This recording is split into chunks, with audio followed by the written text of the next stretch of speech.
Why is it that sometimes posts trying to call out racism, they kind of end up proving their own bias? It's a really sharp observation. Yeah. And yeah, that's exactly what we're digging into today. We're looking at one of those viral social media rants, the kind you probably scroll past. Right. And at first glance, you might think, okay, seems like common sense.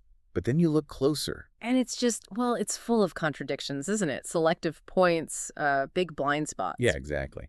So our mission here in this deep dive is really to unpack that point by point. We want to get past just the surface arguments, see what deeper, maybe uncomfortable truths are hiding underneath about bias, culture, emotion. Mm-hmm. And for you listening, if you've ever seen a post like this and just had that nagging feeling, like something's not quite right here. But couldn't pin it down. Yeah, this is for you. We want to explore where that feeling comes from, what it actually tells us. Okay, so this rant, it kicks off with a really big question. Right away. It does. Why are whites racists and no other race is? Wow. Okay, so what's the immediate problem with starting there? Well, it's just a flawed assumption from the get-go, isn't it? Racism isn't like exclusive to one group. Right. But the key thing, when we talk about systemic racism, especially in Britain, it's about power. Historically, who held the institutional power? The white majority. Exactly. Backed by law, empire, social structures for centuries. So that's why the conversation often focuses there. It's not saying only white people can be prejudiced. But it's about prejudice plus power, that combination. Precisely. That's the core insight. The power dynamic is crucial. Okay, then there's this observation in the post. There are British Africans, British Chinese, British Asians, and then there are just British.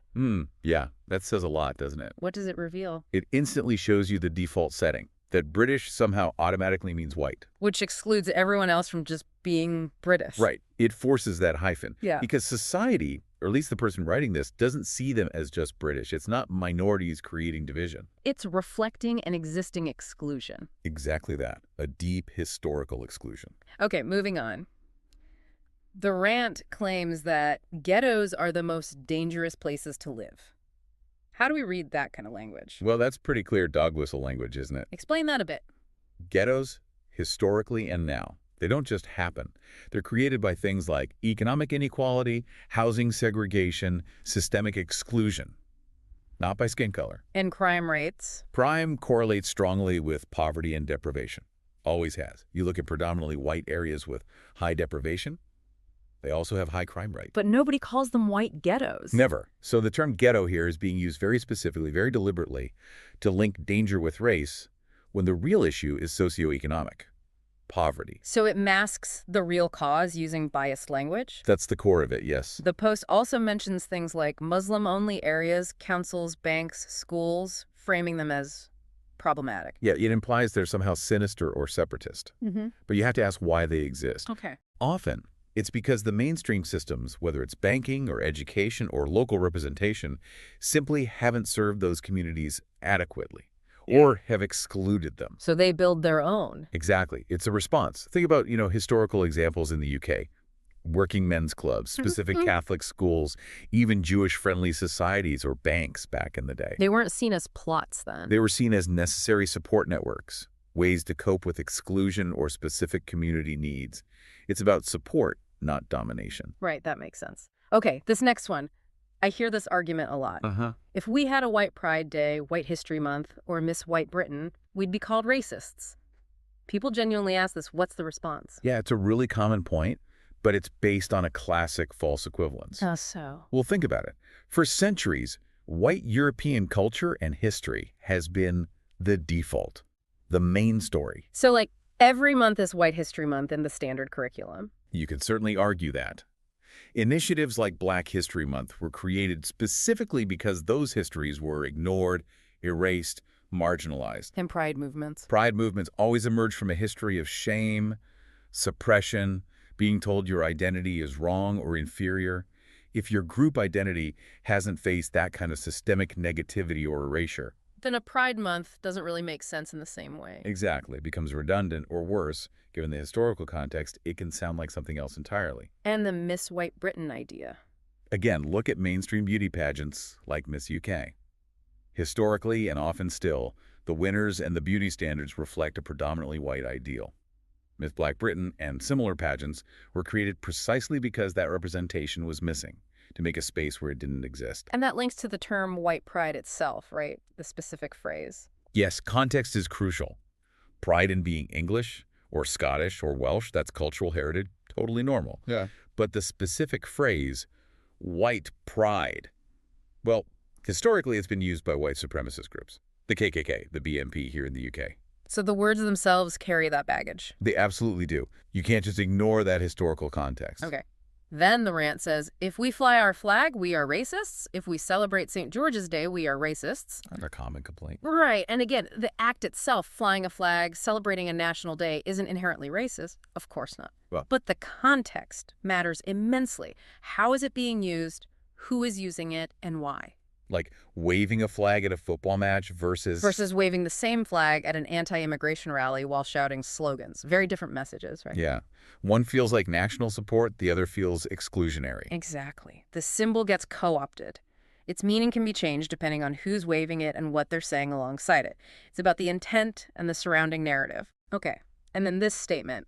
We've lost most of our rights in this country. That sounds like, well, grievance politics. It absolutely is. It's pure grievance politics. The immediate call-in has to be, okay, which rights specifically have white British people actually lost? Freedom of speech, right to vote, legal protections. Still there. Yeah. All of them. What people often perceive as a loss is actually just others starting to gain equality, sharing the stage. So if you're used to being the only one on stage, then other people joining you can feel like you're losing something, even if what's actually happening is progress towards equality. It's framing equality as oppression. So wrapping up this part of the rant, What? what's the real core truth here? You mentioned resentment, maybe a bit of a cell phone. I think that's exactly it. Underneath all the points, it's less about factual issues and more about this deep feeling of resentment. Yeah. Resentment at losing that automatic default central position in society. And framing that feeling as being persecuted. Right. Dressing it up as just asking questions or pointing out hypocrisy. But the biggest irony, the cell phone bit. Is it the very freedom to post a rant like this online, publicly, without facing serious state persecution? That itself demonstrates the very privilege the author claims is being taken away. Huh. Right. It kind of proves the point it's trying to deny. Completely. It inadvertently showcases the existing power dynamic and bias. Okay, this shifts us towards maybe why these posts get traction. It's not always deliberate malice, is it? Sometimes it feels more like just sloppy thinking.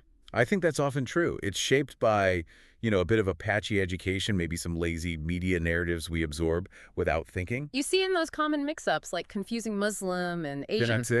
Islam's a global religion. You have white Muslims in Bosnia, black Muslims in Somalia, Asian Muslims in Pakistan, Arab Muslims.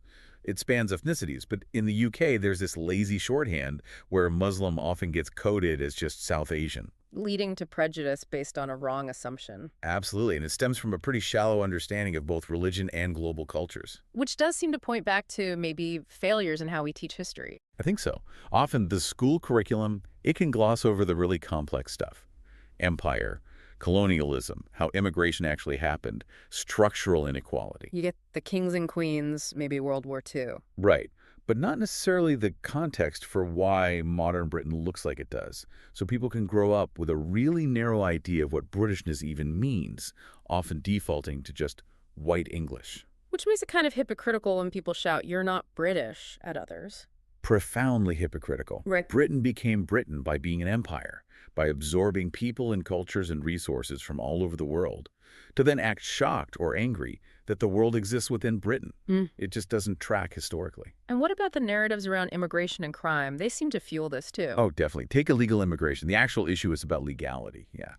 Borders, laws, not race. But the images we see Are often those very specific emotive images. Yeah. Dingies, non-white faces. So the whole debate gets racialized in the public mind instead of being about policy. and crime stats. Often weaponized. Look, crime correlates with poverty, trauma, lack of opportunity.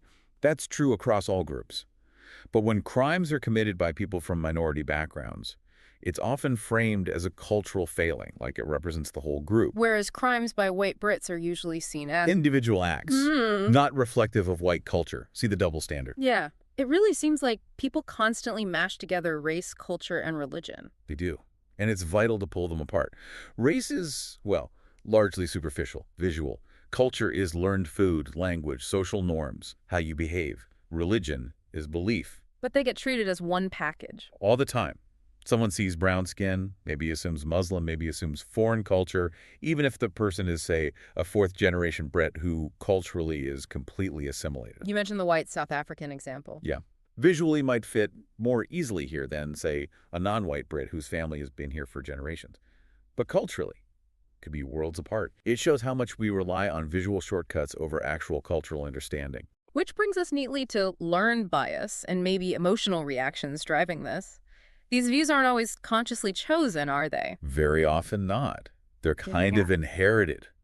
Drip-fed, maybe, through family attitudes, stuff you hear down the pub, skewed news headlines, even the way certain groups are consistently portrayed in media. Like background noise you just absorb. Sort of passive inheritance of us versus them or different equals dangerous, without ever really examining why you feel that way. That example you shared earlier was so striking.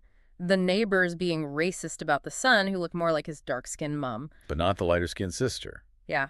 Same parents, same British upbringing. Exactly. It shows just how irrational it is. It wasn't about the kids' actual culture or nationality. They were identical in that respect. It was purely about the visual trigger. The son's skin tone matched the other parent more closely in their minds. So it bypasses logic entirely. Completely.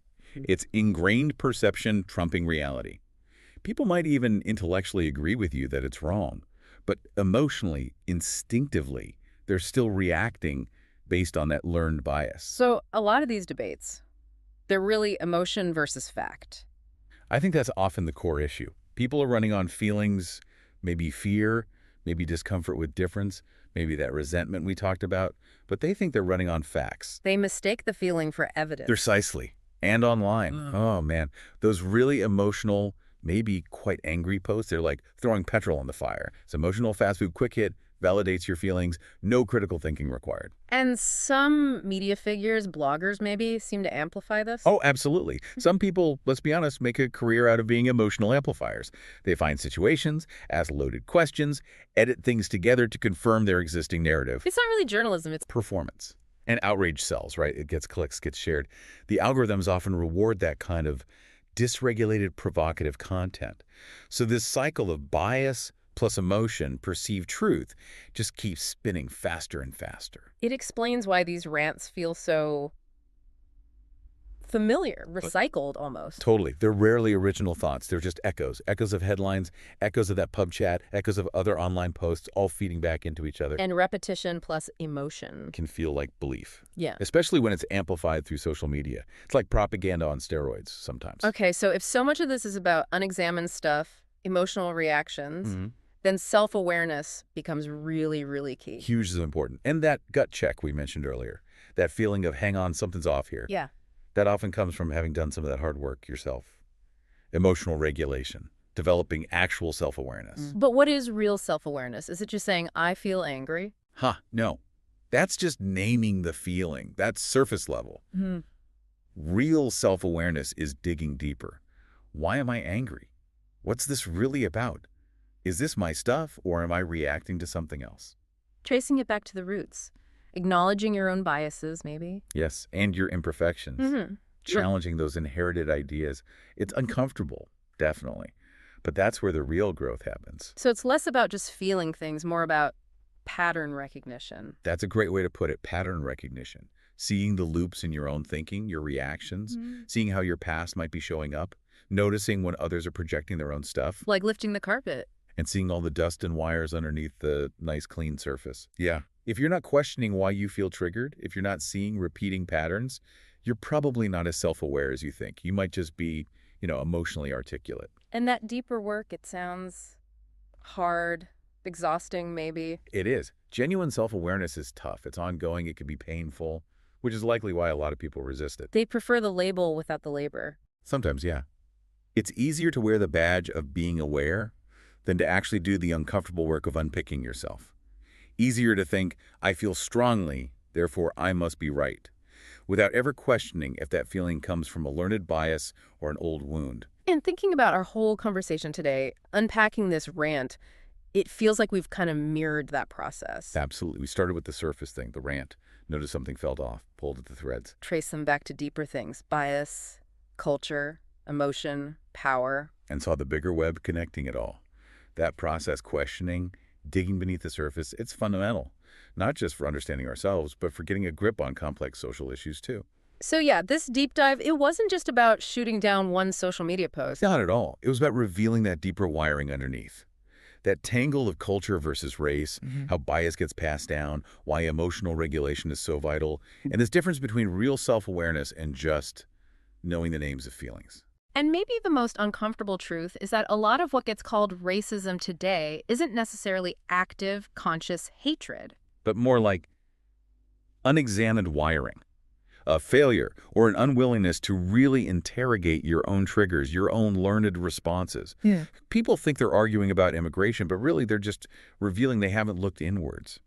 So we really encourage you, the listener, to keep questioning, keep noticing those patterns in the world and in yourself. That's how understanding really grows. Definitely.